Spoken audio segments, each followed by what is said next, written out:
of the Indian as a child of nature or associated with nature. We get both the ignoble savage and the noble savage. The image of the Indian woman overcome by passion for the white man, the superior being. These are all images that become controlling in American history, that become part of what Reginald Horstman has laid out as his construct of racism and manifest destiny.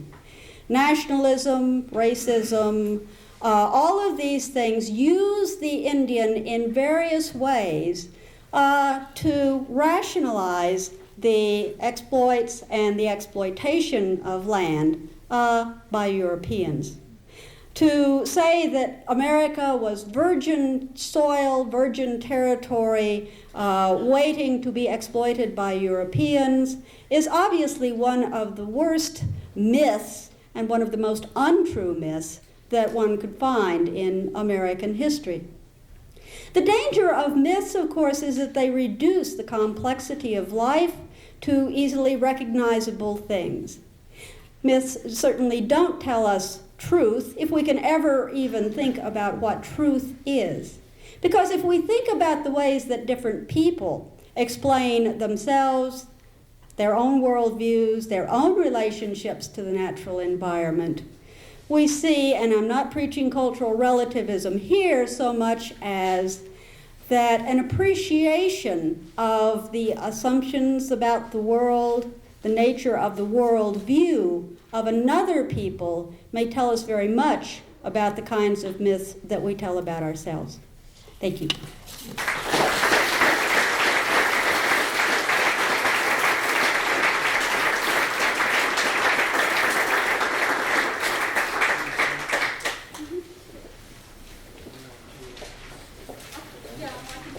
Questions? We have a few minutes for questions.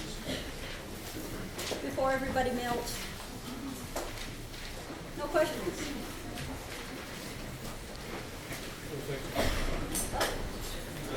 One of this one? Okay. I was fascinated by a discussion about the development of the attitude towards science in the West. And I was wondering if that is something that you would put into a particular time frame as a myth that takes over at a certain point in the Western world. Or is it something that has been there since the beginning of Christianity? Well, the specific ideas of science and the scientific revolution, I guess, really begins to coalesce in the late 17th, early 18th century. Galileo and his notions about heavenly bodies, the laws of mechanics, Galileo dropping his cannonball off the Tower of Pisa, which is another one of the great myths of the history of science. But there are, I guess, culminating with Isaac Newton and his laws of mechanics, I think you have the real statement of this scientific aspect of worldview. And one of the things that is important in the development of that time period is the very notion that people would experiment. Because the story about Newton and Galileo and the cannonball is important because it says Galileo actually went out and did something to test the physical aspects of these mathematical constructs that he was working with. So the notion of experiment does get introduced in the 17th, 18th century, and that is where I think we really get the scientific method. Right? Yes? Yes, you said. Excellent. But I think that one might make a mistake if one sees the confrontation at the end of the 15th century and the beginning of the 16th century as that between European science and Native American mythic poetic projections. In fact, what one finds in a very traumatic way is a war between myths, Mhm. a clash of different myths. For example, the first person to write about Native Americans was Fray Ramon Pané, writing at the end of the 15th century, and he says that these stupid Indians think that women originate from the fact that at the beginning everybody were men, but there was some kind of woodpeckers, and then women were created by the action of the woodpecker in these original men. And he says, no, that is false. Everybody should know that women come from the rib of the first man. Well, that's not a confrontation between a scientific outlook and mythical, poetical outlook. No, it's a war between myths that will not be decided by any logic of the myth, but who has the better weapon.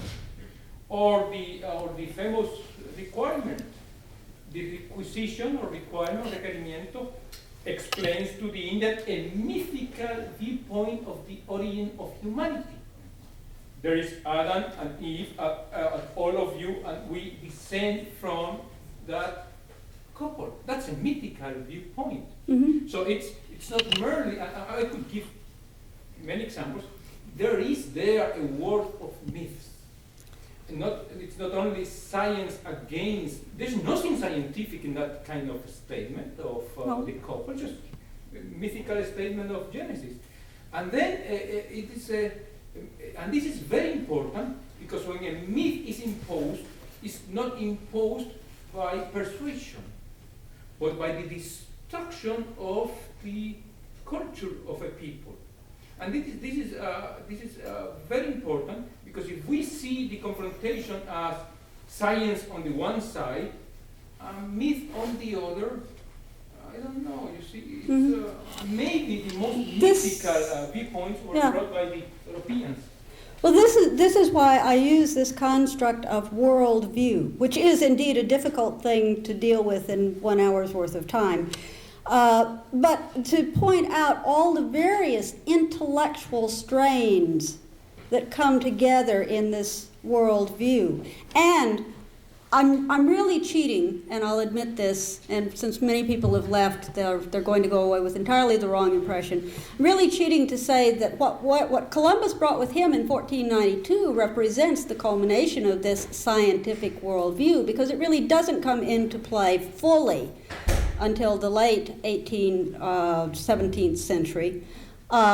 And if you look at European science of the time, it is full of things like imponderable fluids, of astrology, of philosopher's stones that transmute base metals into gold, of a world of natural place. Aristotle said the reason things fall to the ground is because they are seeking their natural place, which is the center of the earth.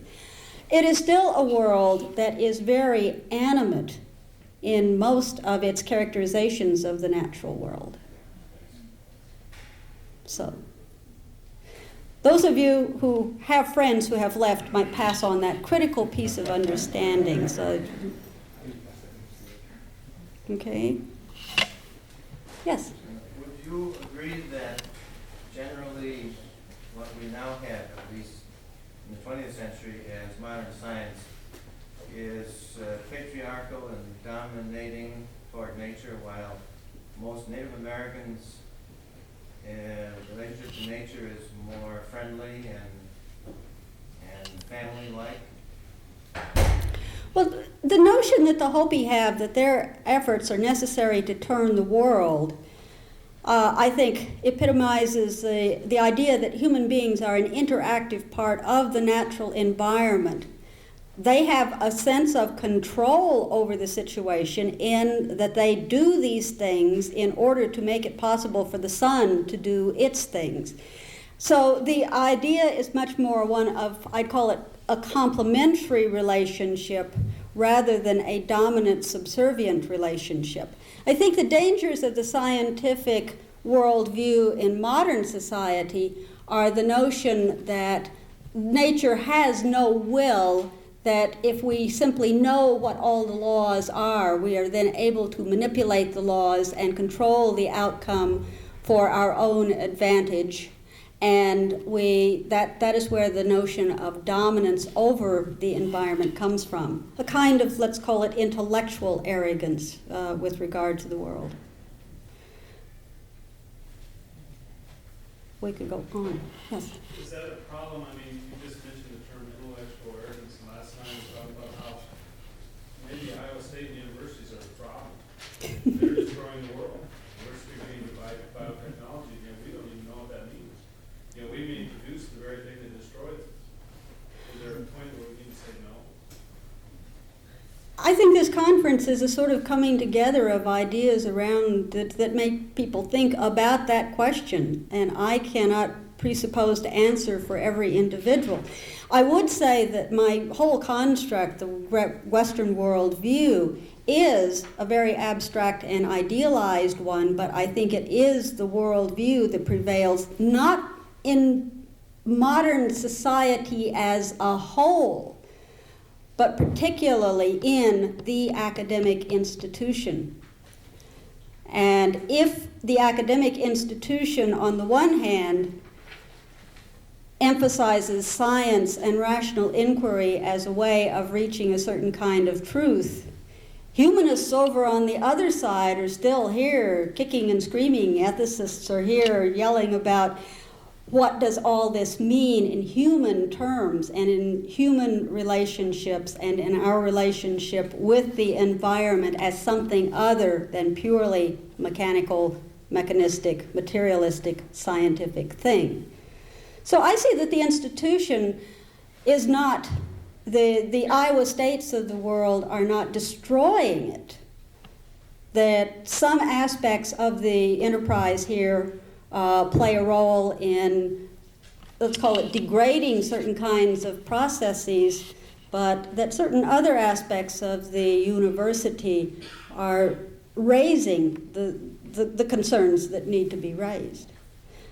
We have to go outside the university to find out where the seats of power in American society are to make the changes in the applications of what goes on in the university. Well, all right. Thank you very much.